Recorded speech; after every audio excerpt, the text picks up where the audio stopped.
최근 한국이 미국에서 도입한 괴물 미사일에 중국이 펄쩍 뛰고 있다는 소식이 전해졌습니다. 미국에서 극초음속 탄도미사일 요격 및 항공모함 타격을 목적으로 개발한 최신형 미사일을 한국에서 도입하기로 결정했다는 것인데요.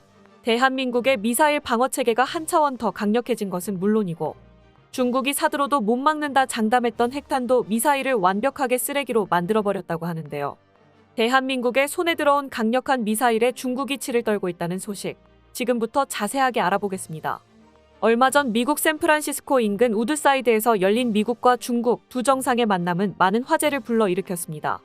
특히 우크라이나 러시아 전쟁, 이스라엘 하마스 전쟁 이후 중국에 대한 미국의 강경 대응이 힘을 잃고 있는 상황에서 미국과 중국의 회담이 벌어졌기 때문에 어떤 결과가 나올지 전 세계에 관심이 쏠렸는데요. 예전만큼 중국을 향해 날선 반응을 보이지 못하게 된 미국은 역시나 이번 회담에서 군사대화 채널을 복원하는 것과 더불어 양국 협력에 대해 이야기를 나누었죠. 바이든 대통령은 양국군 고위급 소통 채널을 열어두는 것은 물론이고 사령관급 전화통화 역시 재개하기로 얘기하면서 하나의 중국을 미국은 존중하겠다는 뜻을 밝혔습니다. 시진핑 역시 한 발 물러서 중국은 군사 행동을 할 계획이 없다고 말하며 대만에 대한 무력 침공 의사가 없다고 분명하게 밝혔습니다. 이어 중국은 미국 역시 구체적인 행동으로 대만 해협에 존재하는 긴장을 해소하기 위해 어떤 액션을 취할 것을 촉구했죠. 하지만 미국은 대만 해협에서 벌어지고 있는 긴장의 원인이 중국에 있다는 사실은 분명히 하는 모습을 보였습니다. 예전과 다르게 대화 채널도 열고 누그러진 모습을 보였지만 중요한 부분에 있어서는 여전히 중국과 미국 모두 물러설 수 없는 입장을 고수하고 있다는 것을 보여주었는데요. 그런데 역시나 중국, 앞에선 화평을 외치면서 뒤에서는 전쟁을 준비 중이라는 소식이 전해졌습니다. 얼마 전 중국의 새로운 극초음속 미사일 둥펑 27의 존재가 드러나 미국을 충격에 빠뜨렸습니다. 홍콩 사우스차이나 모닝포스트가 보도한 바에 따르면 둥펑 27 미사일은 단일 극초음속 활공체 다탄두를 탑재할 수 있는 핵탄도 미사일로 이제까지 존재가 확인된 바 없는 무기입니다. 미국 정보당국에서도 새로운 무기가 있다는 정도만 확인했을 뿐 실제로 그 무기가 어디에 배치되었는지 혹은 실존하는지조차 그 진위 파악이 어려울 정도로 극비리에 감춰진 무기였는데요. 그런데 이번 SCMP의 보도로 그 존재가 드러난 것입니다. 중국은 그 존재를 꽁꽁 숨겨두고 미국을 상대하기 위한 비장의 카드로 사용할 계획이었습니다. 중국군 관계자의 말에 따르면 중국군은 둥펑 27을 숨겨두었다가 미국과의 대결에서 첫 선을 보일 생각이었다고 하는데요. 심지어 이미 4년 전인 2019년에 실전 배치가 완료된 무기라고 합니다. 2023년이 될 때까지 외부 공개를 철저하게 숨긴 것이죠. 중국이 숨겨둔 칼이 있었다는 사실이 드러나며 중국을 불신할 수밖에 없는 입장. 만약 SCMP의 보도에서 밝혀진 미사일 스펙이 사실이라면 중국 본토에서 하와이까지 타격이 가능한 물건으로 미국 기지가 존재하는 괌을 순식간에 타격할 수 있는 미사일입니다. 미국 입장에서는 골치가 아플 수밖에 없게 되었죠. 이미 중국 산둥성 주변에 배치된 둥펑 26도 정보에 따르면 상당한 양을 축적하고 있으며 계속해서 그 물량이 늘고 있는 가운데 둥펑 27까지 고려해야 한다면 미국이 감당해야 할 부담이 늘 수밖에 없습니다. 특히 아시아 태평양 전선에서 항모를 운용하는 미국은 항모 킬러로 유명한 둥펑 26에 취약할 수밖에 없습니다. 미국 입장에서는 중국의 기습에 대비해야 했고 결론은 단 하나였습니다. 바로 한국을 무장시키는 것이었죠. 중국을 견제하는데 가장 효과적인 수단을 택한 것인데요. 미국은 최근 한국의 SM-6 함대공 요격 미사일을 대외 군사 판매 방식으로 판매하는 것을 승인했습니다. 한국 정부가 요청했었던 6억 5천만 달러 규모의 SM-6 미사일 구매 요청을 허가하기로 결정한 것인데요. SM-6 미사일은 항공기, 함정, 탄도미사일 등 다양한 목표물을 타격할 수 있는 다용도 미사일로 극초음속 무기를 요격할 수 있는 방공체계로 군 관계자들의 관심을 한몸에 받고 있는 무기입니다. 기존 함대공 미사일인 SM-2에 비해 사거리가 2배 이상 늘어났다는 특징을 가지고 있는데요.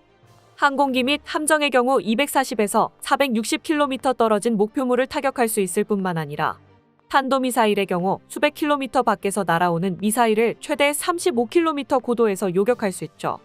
길이 6.55m, 직경 34cm의 미사일인 SM-6는 무게는 1506kg, 최대 속도는 마하 3.5에 달합니다. 게다가 SM-6를 기반으로 한 극초음속 대함미사일의 개발까지 진행 중인데요.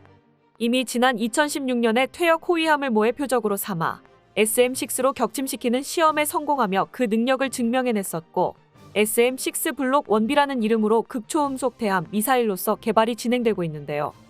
완성된다면 MK-41VLS에서 운용할 수 있는 유일한 극초음속 대함 미사일이 되며 세종대왕함, 정조대왕함 등 한국 이지스함 역시 MK-41VLS를 탑재하고 있기에 한국 함정에서도 운용이 가능할 예정입니다.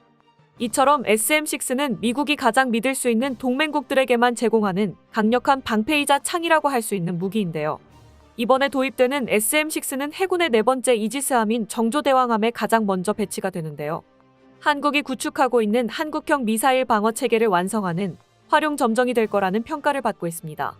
북한의 핵미사일 위협에 한국은 대공망을 꾸준히 강화해 왔었고 오랜 노력으로 한국형 MD는 점차 단단해져 갔습니다. 중국의 협박에도 물러서지 않고 도입한 사드는 물론이고 패트리어트 미사일 배치, 장거리 지대공 미사일인 LSAM 개발에 돌입해 유의미한 성과를 거두었습니다. 미국제 방공무기와 국산 무기를 섞어 그 어떤 탄도미사일이라도 요격할 수 있는 방어체계를 구축해 나갔죠.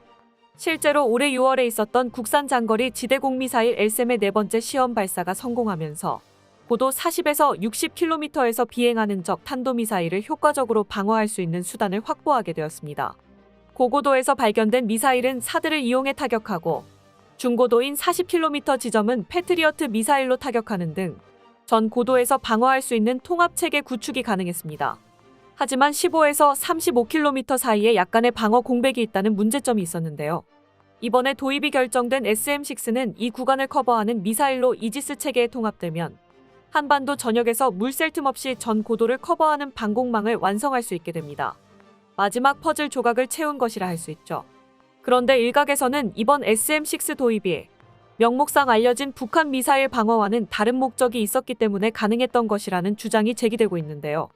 특히 미국이 SM-6 미사일을 한국에게 판매한 시점이 둥펑 26과 27의 존재에 대해 미국이 의식한 시기와 맞물렸다는 점에서 이 SM-6가 북한이 아닌 중국을 겨냥한 도입이라는 추측이 나오고 있습니다.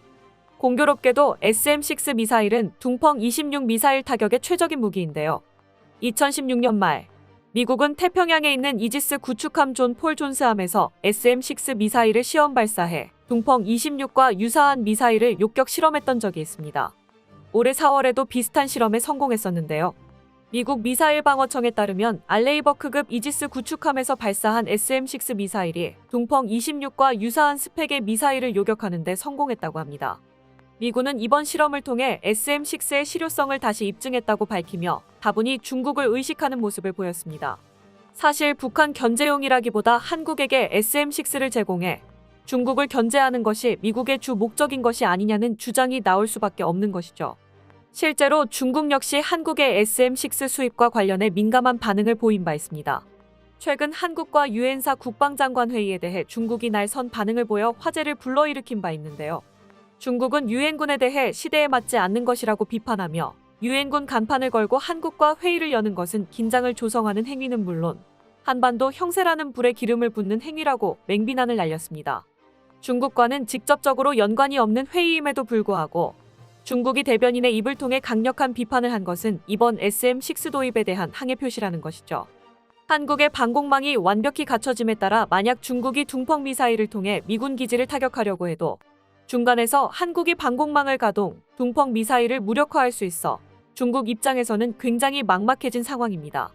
중국의 대만 침공 시나리오가 미군 기지를 타격하며 시작하는데 그 첫 번째 단계부터 한국의 방공망에 막힐 수밖에 없게 된 것이죠. 이번 SM-6 도입이 이루어지면 가장 먼저 배치될 정조대왕함은 탄도탄 대응과 대잠수함전 능력이 향상된 괴물 스펙으로 국내외 군사 전문가들을 놀라게 만들었습니다. 뛰어난 함대공 미사일의 성능을 100% 활용하기 위해선 우수한 이지스 시스템이 갖춰져야 하는데요. 현재 정조대왕함뿐만 아니라 최초의 한국형 이지스 체계를 갖춘 충남급 호위함과 한국형 미니 이지스함 KDDX까지 더욱 강력한 방공 호위함들이 한국 해군을 위해 건조되고 있습니다. 또한 SM-6에 이어 도입이 준비 중인 SM-3 역시 국산 이지스함에 탑재되어 더욱 강력한 방공체계를 구축할 예정인데요. SM-6보다 더 긴 사거리와 높은 요격 고도를 가진 SM-3 미사일은 중거리, 탄도미사일을 넘어 대륙간 탄도미사일까지 막아낼 능력을 갖추고 있습니다. 이번 결정으로 대한민국의 미사일 방어체계가 보다 완벽해지길 바라며 미국 방공체계를 수입하는 것뿐만 아니라 천공, LSAM 등 국산 방공체계를 수출하는 국가가 될 수 있기를 기원해봅니다. 끝까지 시청해주셔서 감사합니다. 도움이 되셨다면 좋아요를, 다른 이야기도 궁금하시면 구독을 눌러주세요.